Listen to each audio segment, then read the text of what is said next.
నేను శైలజ సినిమాతో తెలుగు తెరకు పరిచయమైన సుందరాంగి కీర్తి సురేష్ తొలి సినిమాతోనే తెలుగువారి మనసు దోచుకుంది.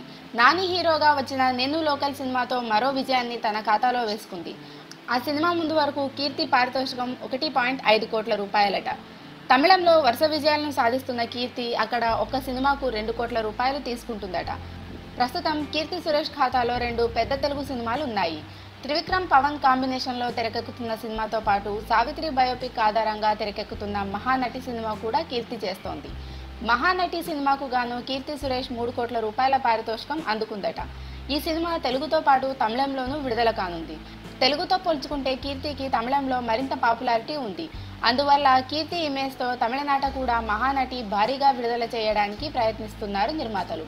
అందుకే కీర్తికి అడిగినంత పారితోషికం ఇచ్చారని వార్తలు వినబడుతున్నాయి.